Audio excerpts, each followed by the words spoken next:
पिछले एपिसोड में हमने देखा कि पुलिस मेंबर्स पहली बार एल से मिलते हैं। एल पुलिस मेंबर्स को बताता है कि उसकी थ्योरी के हिसाब से कीरा उन लोगों में से है जिन्हें एफबीआई ने 14 दिसंबर से लेकर 19 दिसंबर के बीच में इन्वेस्टिगेट किया था। लाइट जब अपने फादर के कपड़े देने पुलिस हेडक्वार्टर जाता है तो वहाँ एक लड़की से मिलता है जो बताती है कि वो कीरा केस से रिलेटेड कुछ इंपॉर्टेंट इंफॉर्मेशन टास्क फोर्स के मेंबर्स को देना चाहती है। और उससे बात करके लाइट को पता चलता है कि वो रे पेनबर्ग की फियांसे है। और अब आगे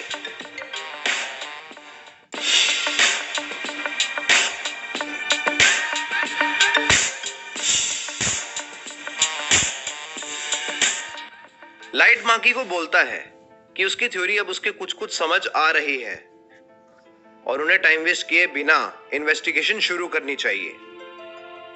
लाइट अपनी पॉकेट से डेथ नोट का एक पेज निकालता है और माकी को बस हाईजैकिंग वाले दिन की डिटेल्स पूछता है, लेकिन उस दिन की डिटेल्स लिखने के बदले वो डेथ नोट में माकी का नाम डेथ के कॉज के साथ लिख देता है। रियूक लाइट के नाम लिखने पर बहुत हंसता है और लाइट रियूक के हंसने का रीजन समझ नहीं पाता। What's so funny, Ryuk? दूसरी तरफ रियूसाकी पुलिस मेंबर्स को बताता है कि उन सबसे अकेले में बात करके वो श्योर हो गया है कि उनमें से कोई भी कीरा नहीं है। चीफ यागमी रियूसाकी से पूछते हैं कि वो इतना श्योर कैसे है कि उनमें से कोई भी कीरा नहीं है। तो रियूसाकी बताता है कि शुरुआत से ही उसने कई सारे ट्रैप सेट किए थे जिससे अगर उनमें से कोई भी कीरा होता तो वो जरूर पकड़ा जाता। तभी रियूसाकी का फोन आता है और मात्सुदा मन में सोचता है कि रियूसाकी हमें तो फोन यूज करने के लिए मना करता है लेकिन खुद फोन यूज कर रहा है। रियूसाकी पुलिस मेंबर्स को बताता है कि वतारी आ रहा है। लाइट माकी को बोलता है कि वो उसकी थ्योरी अपने फादर को बताना चाहता है, तो माकी लाइट को बताती है कि ये काम वो खुद करना चाहती है। Well, if it's all the same, I think I'd like to report it myself. Light अब भी माकी के साथ साथ चल रहा होता है क्योंकि माकी की डेथ की टाइमिंग्स पूरी होने में सिर्फ 10 सेकंड्स ही बचे होते हैं। Go on. Hurry to your death.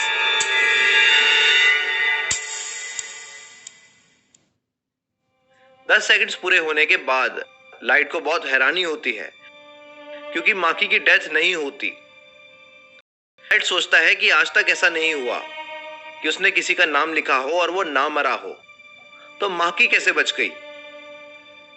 तभी रियूक जो कि सब कुछ देख रहा होता है हंसने लगता है और लाइट को याद आता है कि जब उसने माकी का नाम पूछा था तब भी रियूक बिल्कुल ऐसे ही हंसा था, जिससे ये पता चलता है कि उसका रियल नेम माकी नहीं होता।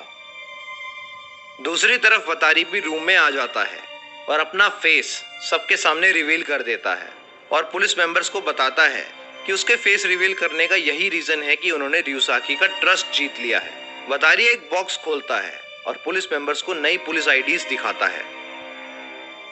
लाइट ये सोच सोचकर परेशान हो रहा होता है कि उसका रियल नेम क्या है और उसे पुलिस हेडक्वार्टर जाने से रोकने के लिए प्लान्स बना रहा होता है। लाइट सोचता है कि बाय चांस उसके फादर का फोन आ गया तो वो माकी से क्या बोलेगा, क्योंकि उसने माकी को अपने फादर से बात कराने का प्रॉमिस किया होता है और ताकि उसके फादर का फोन माकी के सामने ना आए वो अपने फोन को स्विच ऑफ कर देता है। लाइट को परेशान देखकर रियूक उसे फिर से शिनिगामी आइडियल याद कराता है और लाइट ये सोचकर डील नहीं करता कि सिर्फ एक वुमन का नाम जानने के लिए वो इतनी बड़ी डील नहीं कर सकता जिसमें उसे अपनी बची हुई लाइफ का हाफ पार्ट रियूक को देना पड़े। Hey, Light, you know, that deal I mentioned is still open. It's just like putting on contact lenses. Completely painless. Maki Light को बताती है कि अगर उसे बुरा ना लगे तो वो पुलिस स्टेशन अकेले जाना चाहती है। वतारी सबको फेक आईडीज देता है और यूसाकी सबको कहता है कि वो कभी भी अपना असली नाम पब्लिक में ना बताया करें और बाय चांस उन्हें अपना नाम किसी को बताना भी पड़े तो वो फेक आईडी का यूज करें। पुलिस मेंबर्स को एक एक बेल्ट भी दी जाती है और वतारी बताता है कि इस बेल्ट में एक ट्रांसमीटर फिट है जिससे रियूसाकी को हमेशा पता रहेगा कि वो लोग कहाँ हैं और इमरजेंसी में बेल्ट के बक्कल को 2 बार प्रेस करने पर उसके फोन में उनके नाम के साथ कॉल आ जाएगी। No way, this is totally cool. I feel like some kind of secret agent going after Kira. Quiet, Matsuda.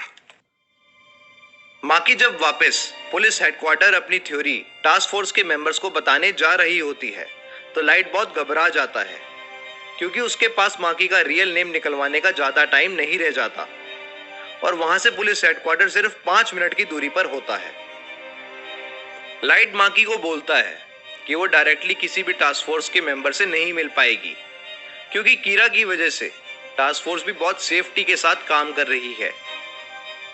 माकी light से पूछती है कि ये सब उसे कैसे पता, तो लाइट माकी को बोलता है कि उसके पास अब सच बोलने के अलावा और कोई रास्ता नहीं है और वो माकी से झूठ बोलता है कि वो भी टास्क फोर्स का ही एक मेंबर है और उन सेलेक्टेड लोगों में से है जो एल के साथ इन्वेस्टिगेशन में लगे हैं।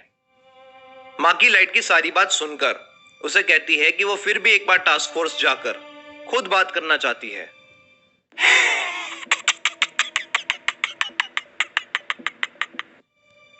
रियुसाकी के चीफ यागमी से पूछने पर कि अगर वो सब इधर हैं तो पुलिस हेडक्वार्टर में कौन है, चीफ यागमी बताते हैं कि फिलहाल वहां कोई नहीं है, लेकिन आइजावा को फौरन पुलिस हेडक्वार्टर पहुंचने के लिए बोलते हैं।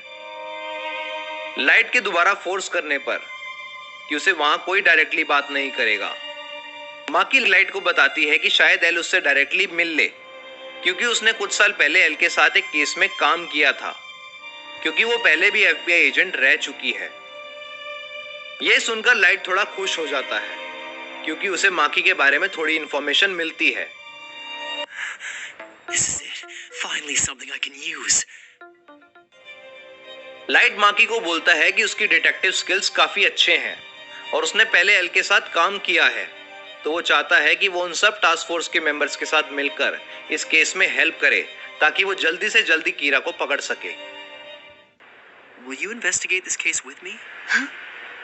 I want you to come work with us as part of the task force. We could use your help.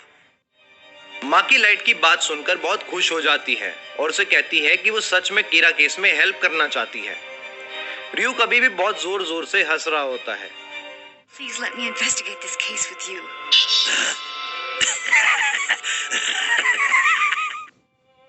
Light Maki को बताता है कि उसे टास्क फोर्स में ज्वाइन करने से पहले अपना आईडी प्रूफ दिखाना पड़ेगा। माकी लाइट पर ट्रस्ट करके उसे बताती है कि उसने अपना नाम पहले गलत बताया था और लाइट को अपनी आईडी दे देती है।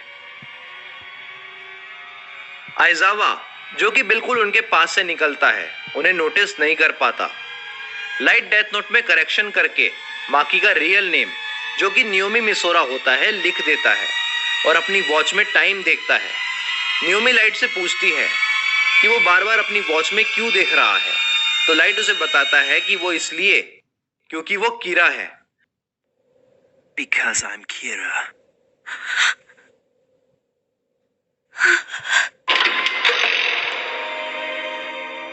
नियोमी साइलेंटली अपनी डेथ का इंतजार करते हुए चलने लगती है और लाइट उसे पीछे से गुड बाय बोलता है।